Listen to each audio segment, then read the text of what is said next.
जय श्री राधे मित्रों।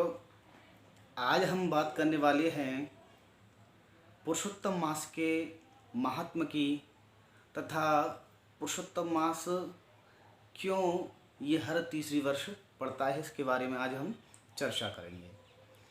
तो सबसे पहले आप यदि इस चैनल पर नए हैं तो कृपया करके चैनल को सब्सक्राइब कर दें तथा बेल आइकन अवश्य दबाएं ताकि हमारी जो नई वीडियो बनती हैं उनका नोटिफिकेशन आपको मिलता रहेगा। अब चलते हैं वीडियो की तरफ। तो पुरुषोत्तम मास जो कि हर तीसरी वर्ष आता है, इसका क्या कारण है, इसकी एक पुराणों में कथा आती है, भागवत पुराण में भी इसके बारे में बताया गया है। उस कथा को मैं आपको बताता हूँ। एक दैत्य था जिसका नाम था हिरण्यकश्यपु। हिरण्यकश्यपु ने ब्रह्मा जी का तप किया, ब्रह्मा जी की तपस्या करके उनसे वरदान मांग लिया कि ना मैं ऊपर मरूंगा, ना नीचे मरूं, ना मैं घर में मरूं, ना बाहर मरूं। इस प्रकार से कई वरदान मांगे और आ करके अपने घर में लौट करके आ गया और लोगों पर अत्याचार करना उसने प्रारंभ कर दिया। उसके ही घर में भगवान के भक्त का प्रहलाद का जन्म हुआ। उसने जब उसको पता चला, उसने देखा कि मेरा जो पुत्र है प्रहलाद, यह विष्णु का भक्त है, ये मेरे परम शत्रु विष्णु का भजन करता रहता है, इसलिए उन्होंने इसको मारने का प्रयास किया। अंत में जब पता चल गया कि ये मरने वाला नहीं है, तो एक दिन अपने महल में बैठा बैठा हिरण्यकश्यपु ने अपने पुत्र से कहा कि तू हर बार यही कहता है कि मेरा भगवान मेरी रक्षा करता है, तो ये बता तेरा भगवान है कहाँ, मैं इसको आज जीवित नहीं छोड़ूंगा, जिंदा नहीं छोड़ूंगा। तब प्रहलाद जी ने कहा कि आप ये पूछिए कि वो कहाँ पर नहीं है, आप ये मत पूछो कि वो कहाँ है, अब तू ये पूछो कि वो कहाँ पर नहीं है, वो तो हर जगह व्याप्त है, हर व्यापक सर्वत्र समाना। तब हिरण्यकश्यपु बोला कि मुझे तो दिखाई नहीं देता। तो प्रहलाद जी बोले कि देखो पिताश्री, भगवान को देखने के लिए इन आँखों से हम भगवान को नहीं देख सकते, उनके लिए तो भगवान की जो दृष्टि है, भगवान को हम सामान्य आँखों से नहीं देख सकते, अपितु भक्ति की दृष्टि से देखा जा सकता है। तब वो हिरण्यकश्यपु और क्रोधित हो गया और कहने लगा कि ये बता तेरा भगवान इस महल में है क्या। तो प्रहलाद जी ने कहा बिल्कुल हाँ है। तो उसने कहा कि क्या इस महल के प्रत्येक खंभे में विराजमान है, बोले हाँ। तो क्या इस खंभे में विराजमान है, बोले हाँ।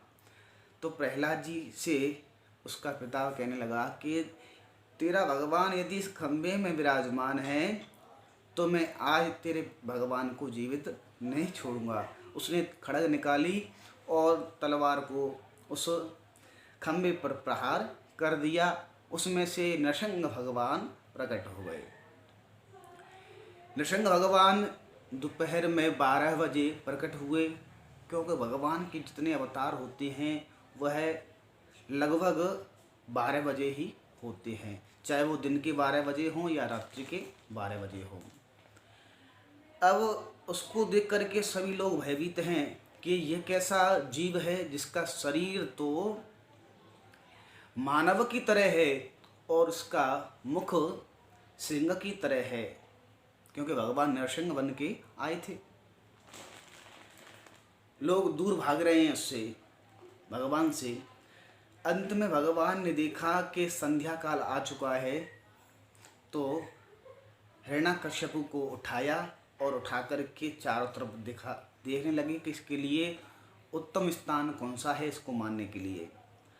तब वो है मकान की उस महल की देहरी पर आ गए और आकर के कहने लगे कि सुन हिरण्यकश्यपु, मैं तुझे मारने वाला हूँ। हिरण्यकश्यपु कहने लगा कि आप मुझे नहीं मार सकते, क्योंकि मैंने तो ब्रह्मा जी से वरदान लिया हुआ है। बोले क्या वरदान है बताओ। बोले मैंने ये वरदान मांगा है कि ना मैं ऊपर मरूं ना नीचे मरूं। तो भगवान ने कहा कि ना तू ऊपर है ना नीचे है, तू तो मेरी जंघाओं पर विराजमान है, इसलिए तू मरने के लिए तैयार हो जा। तब हिरण्यकशिपु कहने लगा कि सुनो भगवान, मैंने एक वरदान और मांगा था ब्रह्मा से। बोले क्या वरदान मांगा था? बोले मैंने ये वरदान मांगा था कि ना मैं घर के बाहर मरूं ना अंदर मरूं, तो आप मुझे नहीं मार सकते। तो भगवान ने कहा कि सुन, ना तू घर के बाहर है ना अंदर है, तू तो बीच में है देरी पर, ये ना अंदर आती है ना बाहर आता है। तो उसने कहा कि देखो तो फिर भी तुम नहीं मार सकते मुझे, क्योंकि मैंने वरदान मांगा था ब्रह्मा से कि ना मैं सुबह दिन में मरूं ना रात्रि में मरूं। तो भगवान ने कहा कि ना आज दिन है अब ना रात्रि है, ये तो संध्या काल है, ये ना दिन में आता है ना रात्रि में आता है। अब तो घबराने लगा। बोले नहीं नहीं, मैंने एक वरदान और मांगा था। बोले क्या वरदान मांगा था? बोले मैंने ये वरदान मांगा था कि ना मैं विधाता की सृष्टि से मरूं। तो भगवान हंस करके कहने लगे कि सुनो हिरण्यकश्यपु, ना सुन, विधाता को मैं बनाता हूँ ना कि विधाता मुझे बनाता। मैं तो अपने आप में ही स्वतः सृष्टि बना सकता हूँ। आज मैं स्वतः ही अपने आप ही अपना स्वरूप धारण करके आया हूँ। तो वह कहने लगा कि सुनो, एक वरदान और मांगा था मैंने। बोले क्या? बोले ना मैं अस्त्र से मरूंगा ना शस्त्र से। बोले मेरे पास में ना अस्त्र है ना शस्त्र है, मेरे पास में तो ये नख हैं, ये नाखून हैं, ये नाखून से ही मैं तेरी हत्या करूंगा, मैं तेरे प्राणों को हर लूँगा, तेरी छाती को विदीर्ण कर दूंगा। अब कहने लगा कि सुनो, फिर भी आप तो मुझे मार नहीं सकते, क्यों? बोले मैंने ये वरदान मांगा था कि ना मैं नर से मरूं ना किसी पशु से। तो भगवान कहने लगे ना मैं नर हूँ ना पशु, मैं तो नरसिंह हूँ। अंत में कहने लगा कि सुनो, मैंने एक वरदान और मांगा था। बोले क्या? बोले मैंने ये वरदान मांगा था कि ना मैं ये विधाता के जो 12 महीने हैं, जो 12 महीने हैं उनमें से मैं किसी भी महीने में मेरी हत्या ना हो, ना मैं मरूं। तब भगवान कहने लगे सुनो, जो 12 महीने हैं चैत्र वैशाख जेठ आषाढ़ इत्यादि, उनमें इस समय जो मास चल रहा है जिसका नाम है अधिक मास या पुरुषोत्तम मास, यह 12 महीने में नहीं आता है। ये मैंने तेरे लिए स्पेशल बनाया है, इसलिए मैं आज तेरा वध कर दूंगा। अब तो तू मेरी तरफ देखता रहे, तू मेरी नज़रों से नज़र मिला। तो उसने विचार किया कि ये तो मेरे साथ में धोखा हुआ है, ये 13वां महीना कहाँ से आ गया। तो भगवान ने कहा कि तेरे जैसे पापी को मारने के लिए मुझे 13वां महीना बनाना ही पड़ा, इसलिए अब तू मरने के लिए तैयार हो जा।